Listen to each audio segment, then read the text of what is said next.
Amin. Silakan duduk, Bapak Ibu Saudara yang dikasihi Tuhan. Shalom, selamat siang. Tuhan Yesus baik kepada kita semua, amin. Selama-lamanya kasih setia Tuhan tidak pernah beranjak dalam kehidupan kita.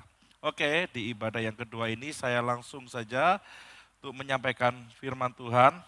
Petnya boleh dibantu. Saya kasih judul sama dengan bulan yang keempat, yaitu iman yang berbuah dalam kehidupan.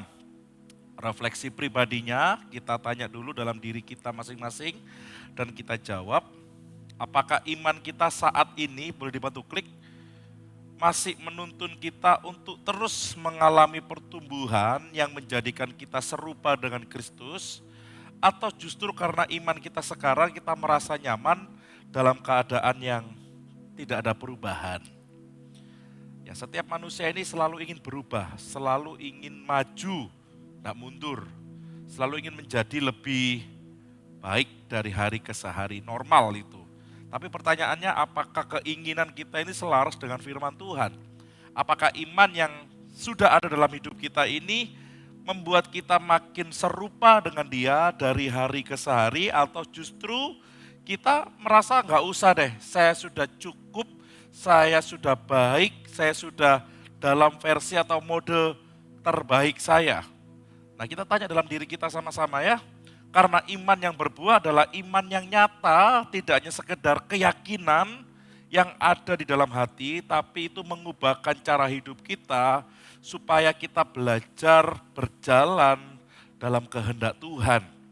Ya, karena imannya sejati juga menunjukkan diri melalui perbuatan yang benar sesuai dengan kebenaran Kristus, di mana menghasilkan buah daripada kebenaran ilahi itu.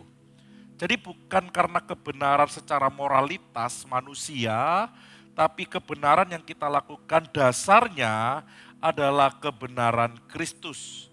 Basicnya adalah buah dari kebenaran ilahi. Karena orang yang beriman pasti menaati firman. Dan orang yang menaati firman pasti akan membuahkan buah kebenaran firman itu. Kita gimana bisa berbuah kalau firman gak mau kita dengar, gimana kita bisa berbuah kalau firman yang kita dengar gak mau kita taati. Jadi buah itu adalah bukti, sama-sama katakan bukti dari hubungan kita dengan Allah. Kalau orang lain tanya, apa bedanya kamu yang Kristen di Duren Sewu di Pandaan dengan Kristen yang ada di Surabaya? Apa bedanya? Apa bedanya Anda yang melayani dengan yang tidak melayani? Apa bedanya? Sama saja bukan? Nah, itu malah bahaya Bapak Ibu. Kita harus berkata beda. Karena saya menghasilkan buah dari apa yang saya lakukan dengan Tuhan. Kristus berhubungan dengan kita, kita tinggal di dalam Kristus dan Kristus tinggal di dalam kita. Maka buah itu akan muncul. Ya, kita mulai merasa bahwa hidup kita sudah tidak sama. Bahkan orang lain yang di sekitar kita mulai berkata seperti itu. Satu kali istri saya ngomong sama saya, 2-3 minggu yang lalu saat saya nyetir gitu ya. Ya namanya wanita harus berapa ribu kata ya katanya ya. Gak tahu berapa ribu kata. Mawar berapa ribu kata? Gak tahu ya, sedikit kayaknya ya. Sedikit bagi wanita, terlalu banyak bagi yang pria biasanya gitu ya. Tiba-tiba dalam kengangguran dia, saya nyetir, dia berkata gini, sayang, ini tiba-tiba loh ya. Kamu tak rasa-rasa lebih sabar, lebih kalem. Saya cuma mesem di hatiku, gak lebih ganteng dah. Yang merasakan bukan saya, tapi yang merasakan istri. Padahal kita lagi gak bahas apapun. Dia lagi gabut dengan handphonenya, mungkin bosan dalam perjalanan. Terus dia tinggalkan, terus dia berkata seperti itu. Buah itu yang merasakan orang lain. Saya gak rasakan. Tapi yang merasakan adalah orang di sekitar kita, terutama orang yang paling dekat dengan kita. Saya bisa pakai topeng di gereja ini, melayani pakai topeng, tapi kalau Bapak Ibu mau tanya aslinya saya bagaimana, ya harus tanya kepada istri saya. Suruh dia jujur, dia akan ngomong. Saya belajar dari hamba-hamba Tuhan yang di masa-masa lalu. Hebat di khotbah, hancur di keluarga. Sabar di pelayanan, pemarah di keluarga. dan lain sebagainya. Saya belajar pelan-pelan, saya bersyukur saya bisa melayani Tuhan di zaman now. Karena saya pernah melihat, saya pernah menyaksikan hal-hal yang seperti itu dan itu akan membawa saya kepada perubahan. Gimana cara menyikapi pelayanan, bagaimana cara menghidupi pelayanan dan menghidupi firman yang disampaikan. Karena buah itu bukan dihasilkan dari perbuatan manusia, tapi buah itu dihasilkan dari hubungan yang terus-menerus dengan Tuhan. Nggak akan pernah bisa berbuah kalau pohon itu sering dicabut. Betul ya? Cabut sini, tanam sini, cabut situ, tanam situ. Nggak akan bisa. Biarkan pohon itu bertumbuh dulu, terus berakar dulu, terus bertumbuh. Setelah itu ngapain? Berbuah. Ya, karena buah ini menjadi penanda, bukti penanda bahwa kita sudah ada perubahan hidup. Karena Roh Kudus bekerja dalam kehidupan kita dari dalam. Karena iman yang hidup adalah iman yang memiliki hubungan dan hubungan itu pasti akan membuahkan. Ya, saya berubah. Dulu saya suka sekali pedas, saya sekarang nggak seberapa suka pedas. Istri saya suka pedas, gantian. Karena hubungan ini membuat kami ada perubahan. Paradigma kami memahami, saling mengasihi, itu berubah. Ini ada sambungannya dengan khotbah di CM Pro tadi malam ya. Jadi tingkatan buah ini mulai dari percaya, sama-sama katakan percaya, bertumbuh, terus berbuah. Sekali lagi, percaya, bertumbuh, berbuah, supaya enggak ngantuk ya. Buah kita itu mencerminkan sikap dan karakter Allah. Jadi kita bisa baik bukan karena perbuatan baik moralitas kita, tapi baiknya itu berasal daripada karakter dan sifat-sifat Allah. Yang tinggal, yang tumbuh, yang berkembang di dalam hidup kita. Karena kalau enggak, Yakobus bilangnya, kita baca sama-sama, 2, 3. Demikian juga halnya dengan iman. Jika iman itu tidak disertai perbuatan, iman itu hakikatnya mati. Saya kasih konteks dulu daripada Yakobus ini. Yakobus ini saudara Tuhan Yesus. Ya, Tuhan Yesus punya saudara namanya Yakobus, anak dari Om Yusuf sama Tante Maria. Terserah deh, Bapak Ibu mau panggil Pak D Yusuf, Bude Maria, atau Bro Yusuf, Sis Maria, terserah deh. Pokoknya punya anak namanya Yakobus, berarti kan saudaranya Tuhan Yesus. Yakobus ini nggak percaya kalau Yesus Tuhan. Sampai satu waktu dia percaya Yesus itu Tuhan. Brothernya, ternyata dia Allah. Dan Yakobus ini menulis surat kepada orang-orang yang sedang dalam diaspora. Mereka tercecer, mereka keluar karena sempat melihat bagaimana Stefanus dibunuh. Dan orang-orang percaya ini ketakutan dan mulai mereka berpencar. Dan Yakobus ini mulai menulis surat ini. Karena di situ, di jemaat yang diaspora itu, ada beberapa pengaruh, salah satunya cukup beriman saja. Beriman udah cukup, udah selesai, kamu pasti diselamatkan. Nah, Yakobus menekankan bahwa kamu nggak cukup beriman, kamu harus memiliki dampak, sama-sama katakan memiliki dampak. Dampak yang nyata, orang yang beriman itu harus menghasilkan perbuatan dari iman itu. Kepercayaan saja tidak cukup, jadi harus terlihat hasilnya, terlihat buahnya dari kepercayaan itu. Ya, kalau Bapak Ibu melihat ini di Yakobus 2 sebelum ini, ayat 1 sampai ayat 7, kondisi mereka saat tercerai ini, Yakobus mulai sedikit mengoreksi karena ada penyalahgunaan tentang ajaran Kristus yang mana mereka beriman tapi nggak menunjukkan buah mereka dalam sosial. Jadi iman mereka bertumbuh, ada perubahan secara pribadi, tetapi di pasal 2 ayat 1 sampai 7 itu Yakobus menekankan juga perubahan iman itu, buah itu harus juga berdampak kepada orang lain atau sesama. Karena iman yang benar pasti menghasilkan tindakan yang nyata karena tidak berhenti hanya diselamatkan, tetapi memberikan bukti dari keselamatan itu. Kalau Bapak Ibu dan saya percaya kita diselamatkan, kita pasti memiliki tindakan yang nyata dari hasil keselamatan itu. Bisa berbuat baik, bisa belajar hal-hal yang baik, bisa menghasilkan perbuatan-perbuatan yang sesuai dengan kehendak Tuhan. Bukan supaya diselamatkan, tapi itu adalah bukti. Sama-sama katakan bukti. Nah itu bukti orang yang sudah dibenarkan. Orang yang beriman dalam Tuhan pasti memberikan bukti itu. Bahasanya gini, kalau Tuhan tanya gitu ya, apa buktinya kamu sudah diselamatkan? Ya berjalan dalam kebenaran Tuhan yang menghasilkan buah yang nyata. Pertanyaan yang sama tadi dikatakan, apa beda jemaat di KAO Duren Sewu dengan jemaat di gereja lain? Apa bedanya? Kita bisa berkata, kami menghasilkan buah yang nyata dari iman kami. Kami menghasilkan buah yang nyata dari keselamatan yang Tuhan berikan kepada kami. Kami bukan hanya mendengar secara pasif, tapi kami melakukan secara aktif. Amin. Sebenarnya kita nggak ada bedanya, sama-sama anak Tuhan, sama-sama diselamatkan, sama-sama dibenarkan. Tapi perbedaannya mencolok adalah bagaimana kita memberi buah. Kita menghasilkan buah, yang buah itu dikerjakan oleh Roh Kudus. Karena hubungan dengan Kristus yang terus menerus secara alami akan menghasilkan buah. Jadi iman bukan hanya aktif saat di gereja saja, namun iman juga aktif dalam keseharian kita. Jangan sampai kita mencentelkan iman di gereja, kita menggunakan iman di gereja tapi nyentelkan iman setelah pulang dari gereja. Iman ini bukan seperti pakaian yang kita pakai. Kalau udah selesai kita taruh, ya nanti kita pakai lagi kalau nanti udah waktunya. Enggak, iman ini terus kita pakai, kita bawa dalam keseharian kita. Ada banyak orang Kristen yang benar-benar beriman, wah mereka saat ibadah menggebu-gebu, saat melayani menggebu-gebu.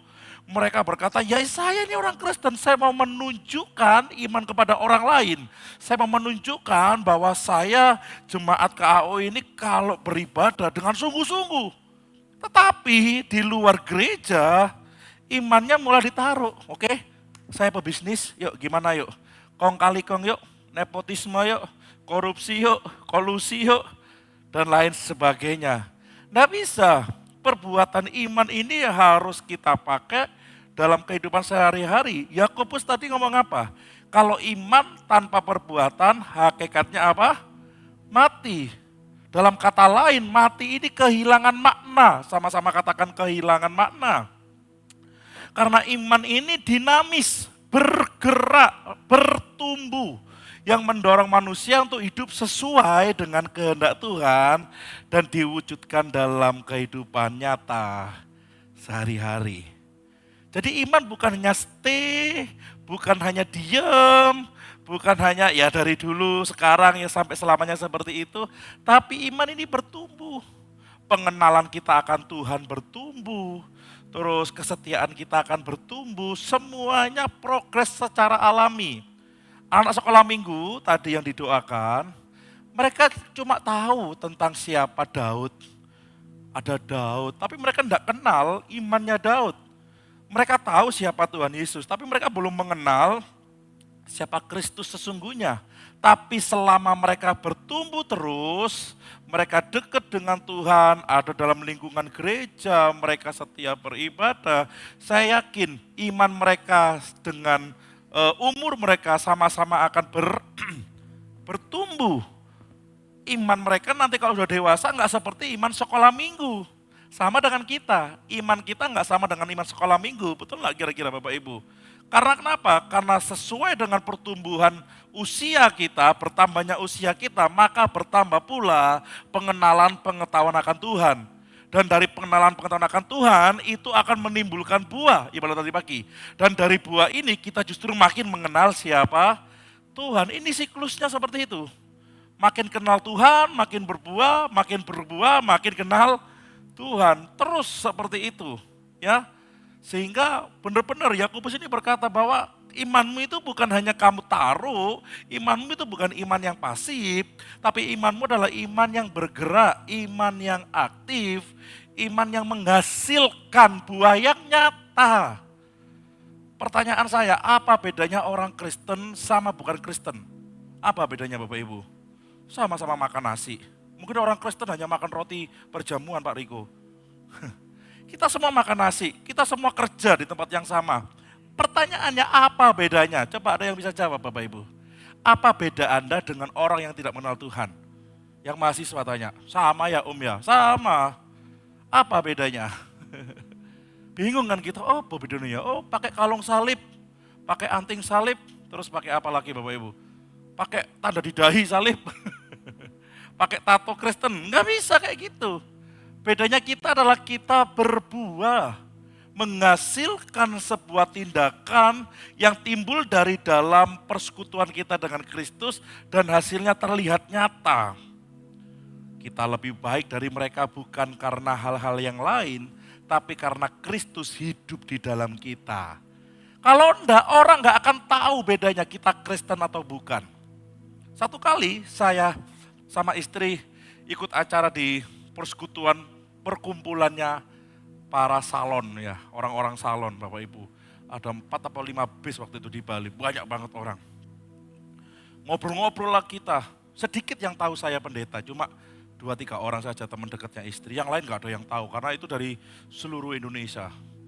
Tiba-tiba saat saya ngobrol dengan orang, ibu-ibu gitu, ibu-ibu dia bilang gini, Bapak pendeta ya?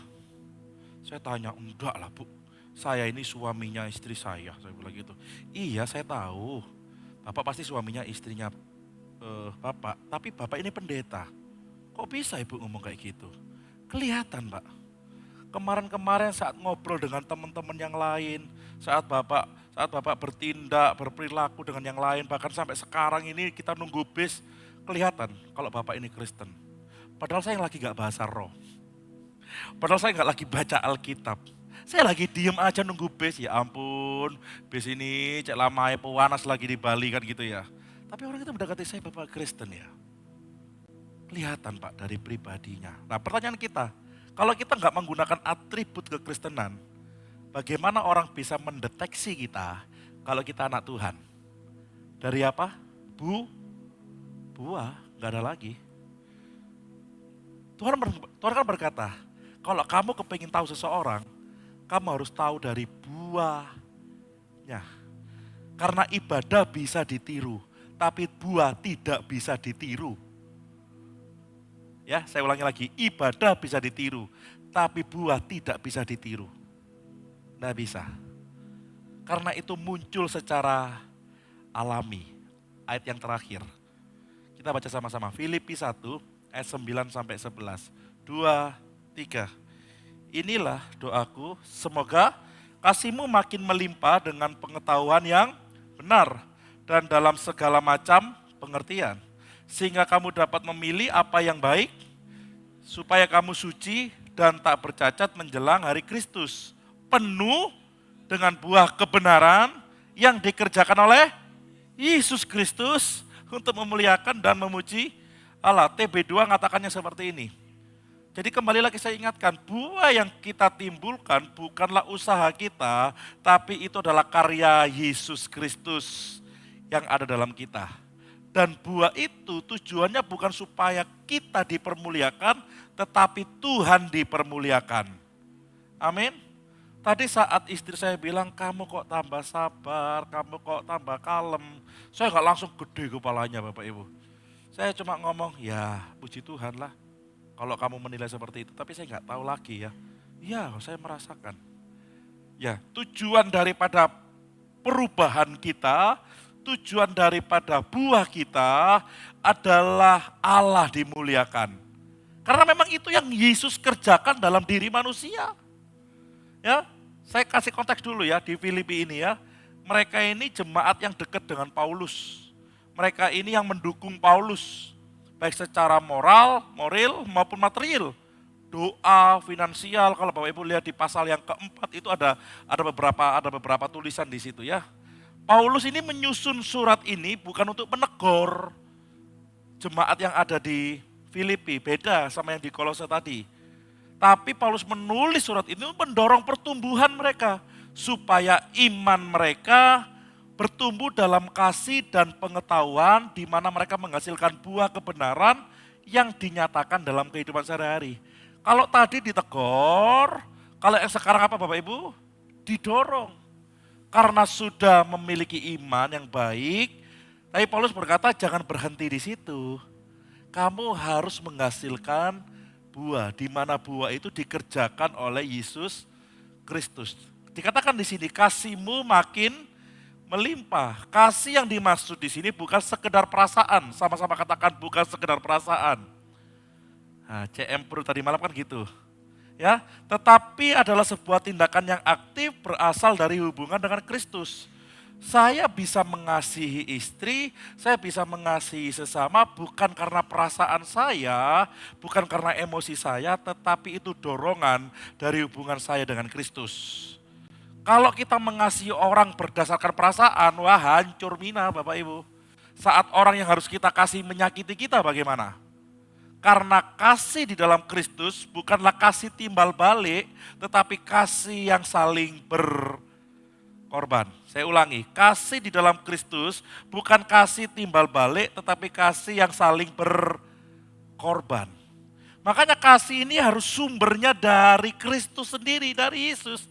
Karena kalau dari kita secara pribadi, semuanya akan transaksional. Aku mau mencintai kamu kalau kamu mencintai aku. Aku mau ngado kamu kalau kamu ngado aku. Bener gak ya? Kemarin saya tanya kepada CM Pro yang suami istri. Jika suamimu atau istrimu ulang tahun, kamu kado dan kamu pada saat ulang tahun gak dikado, bagaimana perasaanmu? Bagaimana perasaannya kira-kira? Bagaimana? Mbak Erna, si guyung-guyung gitu. Mbak Erna kalau ulang tahun dikado enggak? Tapi kalau Mas Noel ulang tahun ngado nggak? Aduh loh, siapa yang nggak dikado Bapak Ibu? Dan nggak ada Mas Jeffrey udah, oh Bu Christine. Bu Christine nggak dikado, tapi ngado? Oh enggak, sama aja. Saya mau cari yang nggak ngado dan ngado gitu loh. Kalau seandainya Anda ngado, tapi Anda nggak dikado, terus Anda bilang kayak gini, semulai saya ini, terus buyar ya Pak Dewi wis. Ya apa? Karena dosa mulai ada yang namanya transaksi. Mau gimana lagi? Itu dosa yang mengaburkan kasih yang sejati. Tapi Kristus kasihnya nggak seperti itu. Dia mengorbankan dirinya. Dan kasih sejati bukan buta, tetapi kasih itu memiliki pengetahuan. Sama-sama katakan memiliki pengetahuan. Yang terus bertumbuh dalam pengenalan akan Kristus. Jadi bukan cinta buta, tapi cinta yang memiliki pengetahuan akan pengenalan Kristus. Ya walau saya kado, aku tetap mengasihi kamu kok. Yang setuju katakan, amin. Berarti malam aku dikado loh ya. Enggak Bapak Ibu. Aku enggak mau ke gereja. Aku enggak pernah disambangi sama Bapak Gembala. Aku gak mau melayani. Aku enggak pernah dikasih jempol sama Bapak Gembala. Itu timbal balik, transaksional. Tapi kalau kasih yang sesungguhnya adalah kasih yang berkorban. Karena kasih itu harus makin melimpah. Rasul Paulus ini tidak menegur tapi mendorong. Udah bener kasihmu Filipi, tapi lagi ya dinaikkan lagi statusnya, derajatnya dinaikkan lagi. Supaya kamu penuh dengan buah kebenaran. Artinya buah kebenaran, penuh dengan buah kebenaran ini tidak dihasilkan dari usaha manusia, balik lagi saya. Tetapi merupakan karya Kristus melalui Roh Kudus dalam diri orang-orang percaya. Jadi saat kita bisa berbuah, kita bisa limpah dengan kasih, itu semua yang mengerjakan adalah Roh Kudus. Dan otomatis kita tinggal di dalam Kristus, dan bukan hanya kita tinggal dalam Kristus, Kristus harus apa? Tinggal di dalam kita. Jangan hanya kita tinggal saja. Terus kita bilang, ya aku kan anak Tuhan, aku sudah percaya Tuhan, aku sudah ke gereja, itu tinggal di dalam Kristus. Tapi pertanyaannya, Kristus tinggal ke dalam kamu. Kalau Kristus tinggal dalam kamu, kamu akan berbuah. Amin. Kamu akan berubah. Amin. Karena Kristus yang mengerjakan semua ini untuk kemuliaan siapa? Allah. Nah, kalau Bapak Ibu sudah mulai berubah, pasangannya sudah mulai baik, kesaksiannya di Komsel ya. Kono sing amin. Kono sing berubah berarti ya. Om, tambah nemen om. Lah, kok bisa tambah nemen? Nggak ada tambah nemen itu. Nggak ada makin parah. Yang ada makin berubah sesuai dengan kebenaran Tuhan. Saksi dong, Bapak Ibu, terima kasih firman Tuhan mengubahkan suami saya. Cie, gitu ya. Tambah ganteng ya, tambah baik, dompet ATM-nya dikasih saya semua.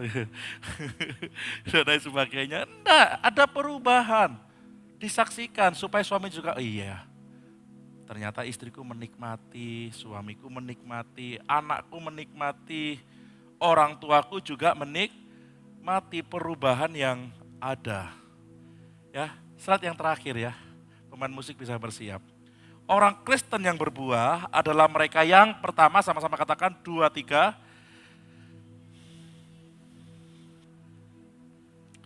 Tadi kan orang yang beriman pasti berbuah. Buah di sini saya masukkan di dalam kasih yang melimpah tadi ya. Yang berlimpah-limpah. Orang Kristen yang berbuah adalah mereka yang memiliki kasih berdasarkan pemahaman akan kebenaran Allah. Jadi kasihnya nggak kasih buta. Kenapa saya bisa mengampuni ya? Padahal orang itu boncek, orang itu sudah menipu saya, orang itu sudah menjegal saya, orang itu sudah berbuat yang tidak baik kepada saya. Tapi kenapa saya bisa mengampuni ya? Karena kamu udah tahu, kamu memahami tentang kebenaran Allah, makanya kamu bisa mengasihi bukan berdasarkan transaksi, tapi berdasarkan relasi dengan Tuhan. Amin kira-kira Bapak Ibu. Jadi ini kasih yang sudah menurut saya levelnya sudah beda dengan apa yang dunia ajarkan. Dunia ajarkan apa? Kalau pasanganmu selingkuh, balas dong dengan selingkuh. Emang lu aja bisa selingkuh, aku juga bisa. Gak bisa gitu. Itu dunia ngajarkan hal yang gak bener. Tapi pada saat kita disakiti, tersakiti, kita ngomong bener. Emang dia yang bisa, aku juga bisa. Hancur kita sudah. Kasih yang sejati timbul dari pengenalan akan kebenaran Allah. Kasih itu tidak buta, tahu bagaimana Allah mengasihi kita dan kebenarannya tinggal dalam kita. Yang kedua kita baca, orang Kristen yang berbuah adalah mereka yang menunjukkan dalam tindakan sehari-hari. Yang paling banyak diuji adalah suami istri.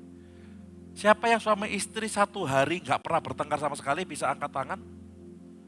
Satu hari saja. Gak bertengkar sama sekali. Ya mungkin saat jauhan terus gak ada sinyal bisa gak bertengkar Bapak Ibu. Tapi kalau ketemu sinyal nyang dia saya wingi. Oh balik mana ya bertengkar gitu ya. Ada suami istri yang satu hari aja gak bertengkar? Pasti gak ada. Kenapa? Karena dikit saja bisa menimbulkan pertengkaran. Tapi ingat gak? Bisa enggak kita membuahkan karakter Kristus? Berangkat ke gereja hari Minggu, sebelum hari Minggu, hari Sabtu aja udah deal-dealan sama suami sama istri. Mene isu apa awan? Isu ae, ojo. Aku katanya bangkong, ono monata soalnya. Awan ae. Itu bisa bertengkar. Besok pakai baju apa? Biru. Jangan. Soalnya besok itu warna-warni. Ya apalah kuning. Waduh, aku duduk uang partai. Wah ganti mana? Hanya gara-gara itu bisa bertengkar, tapi bisa nggak tunjukkan karakter Kristus? Hai suami istri, saya ngamen situ. Pak, ini bukan Pak Sakur sama Bu Sakur ya. Kungi arah-arah itu loh Pak tambah tuwek, tambah nyocot Pak. Kan di sini, di sana. Gak tahu kalau masuk ibadah 2 Bapak Ibu. Nah iya, mbah arek-arek ini secara tubuh lemah, tapi mulutnya kuat sekali. Tahu maksud saya ya? Kalau melaku tunuk-tunuk, tapi kalau ngomong bablas terus, konok mandeke. Los, karewel, kalau lagu. Gimana kita bisa menunjukkan karakter Kristus? Bukan berdasarkan karbitan, tapi buah yang sudah dihasilkan dari dalam. Bisa kira-kira? Apa bedanya orang Kristen dengan bukan Kristen? Yo kalau Kristen ke gereja minggu Pak, beribadahnya seminggu sekali. No, bukan hanya itu. Tapi kita bisa memperlihatkan buah perubahan yang Yesus kerjakan dalam hidup kita. Yang terakhir, yang ketiga. Orang Kristen yang berbuah adalah mereka yang sama-sama.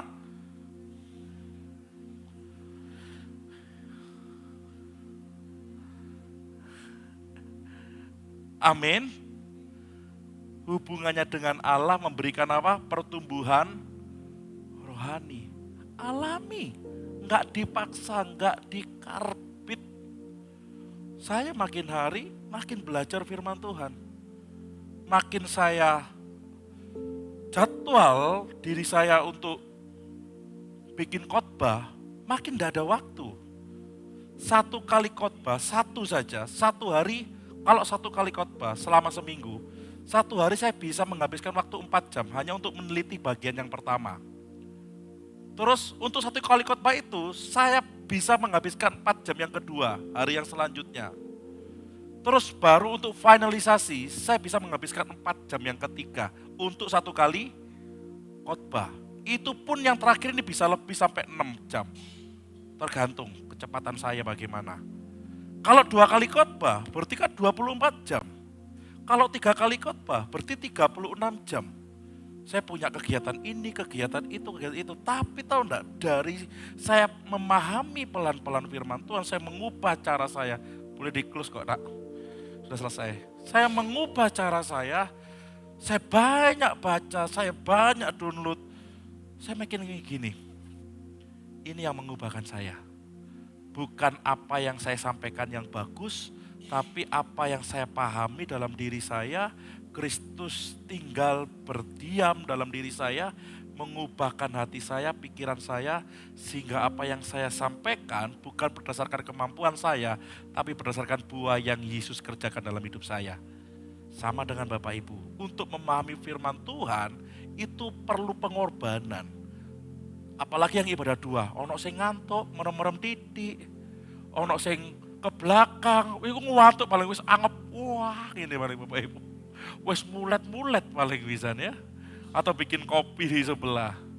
Tapi Bapak Ibu berjuang. Tapi satu yang pasti, supaya kita bisa menghasilkan buah, kita bukan hanya tinggal di dalam Kristus, tetapi Kristus harus tinggal dalam kita karena Kristuslah yang mengerjakan buah itu. Jadi dia mengambil alih buah kehidupan kita. Terus setiap proses-proses, peristiwa-peristiwa apa yang terjadi dia ambil alih, dia yang pimpin, dia akan bentuk semua. Tak, buah mulai muncul. Satu, terus. Dan Tuhan disenangkan atas buah dari perubahan hidup kita. Saya berharap firman Tuhan ini memberkati Bapak Ibu. Boleh berikan tepuk tangan untuk kemuliaan nama Tuhan.